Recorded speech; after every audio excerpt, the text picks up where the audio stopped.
So, after reading chapter 214, let's just say that some people are definitely in outrage once again, much like last week's chapter when people were going crazy over this whole thing with Deku learning that he can actually utilize 6 more quirks.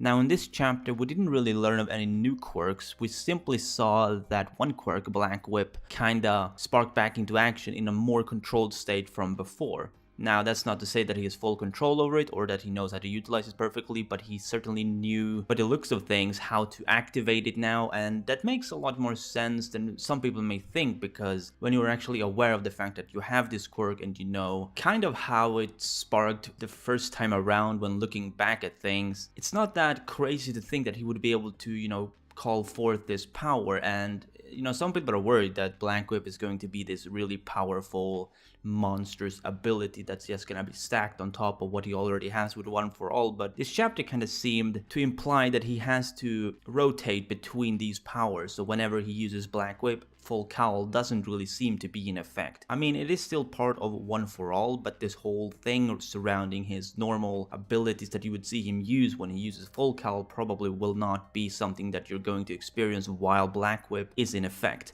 And that is something that I find to be really good and really interesting, because that kind of balances his power out. He's not as overpowered as some people thought he was going to turn out, at least not yet. I mean, I'm sure eventually, down the road, he may learn how to combine these powers somehow, when he has a better understanding of the quirks and when his body is actually mature enough to take on more than what he can right now, because he can control about 20% right now of One For All, so it's not like he's going to be at some monstrous level compared to before. In fact, he's probably going to be just as strong as he was before, but you're going to see different fighting styles depending on if he's using Full Cowl or if he's using Black Whip, and that is just now. I mean, obviously eventually down the road there's going to be 5 more quirks, of course, and honestly, while I don't think necessarily all of them will be utility based, I certainly think utility will be a very big theme with these quirks, simply because we already have Full Cowl, as it were, which is power and speed based, which is his bread and butter when fighting, or at least for punching and kicking. So I think we're gonna see something really different with these other 5 quirks that don't necessarily touch on sheer power.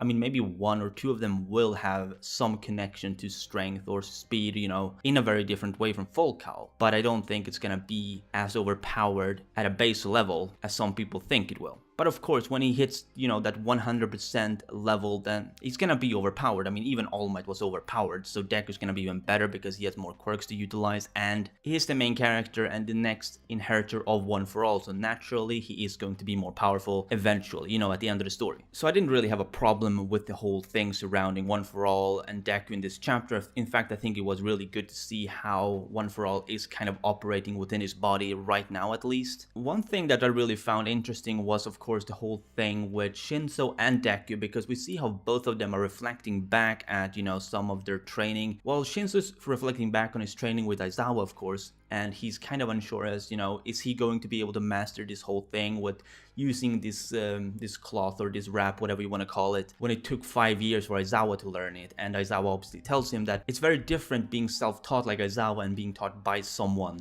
Like Shinso he's being taught by Aizawa, who didn't have a teacher himself. So there's a very different learning process. The learning curve is going to be very different for Shinso than it will for Aizawa.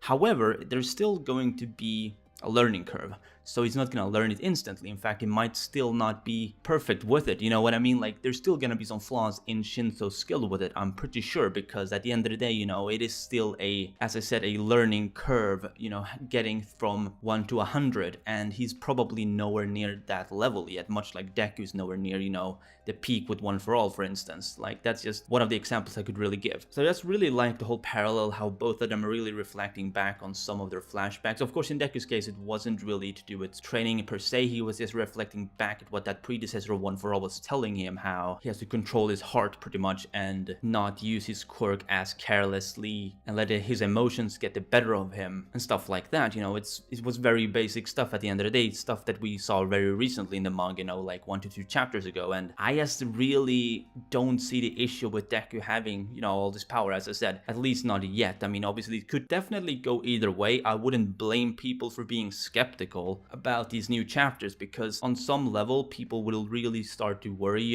is this going to derail really badly? Because it definitely could, don't get me wrong. Like, I'm not saying that this is 100% going to go well. I'm just saying that you probably shouldn't lose faith just because something that looks like it could go bad is introduced into the story. You definitely shouldn't have a negative look on things. I mean, if you want to be pessimistic about it, fine by me, I'm not really gonna care, but I really recommend that you don't, simply because if you're pessimistic reading a certain series, if you're pessimistic about what kind of plot points are gonna take place and just what kind of direction the story's going in, you're probably not going to enjoy reading the series week to week because you're so stuck on the idea that it's gonna be a negative result. Now, the next thing that I want to talk about in this chapter is Monoma and Ochako, because we saw some really interesting stuff with Monoma.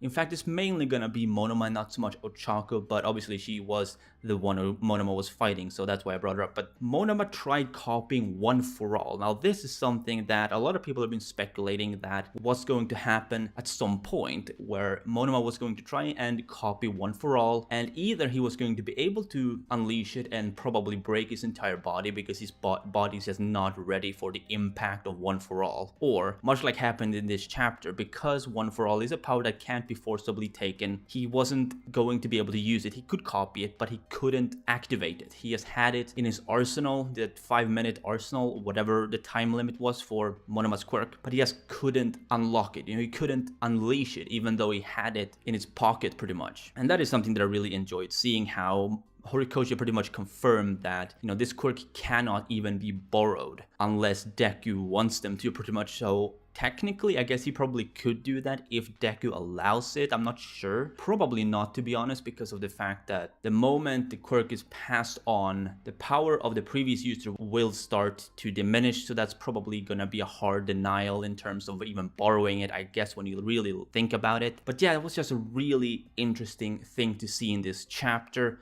Now, the last thing that I want to talk about is our Lord and Savior Mineta, because Mineta is a beast in this chapter. Mineta is really showing that this guy is just a little more than a perverted little midget with a diaper on him. He's really showing that he can fight and can defend his teammates, because we saw this guy just straight up save Mina's, well, I wouldn't say her life, but her role in this match. He pretty much stopped her from being knocked unconscious, probably, which is something that definitely could have happened in this chapter if Mineta hadn't interfered. And we see some really interesting techniques from Mineta with the help of Mina, where she just launches Mineta, and because Mineta can bounce on his balls, whereas everyone else will get stuck on them, we just see how he's just bouncing, really fast, and people just have a really hard time keeping up with Mineta, and he is confusing them. He's really putting them off in his own way, because Mineta is so fast, and you don't really expect someone like Mineta to be like this ace player. Now, he's not the MVP truly, but I would like to call him the MVP simply because Mineta was such a star in this chapter. Now, we're not going to talk about the fact that he, of course, technically also did it to be able to feel the cushion of Mina's melons, but that's something that we try to leave out of this review.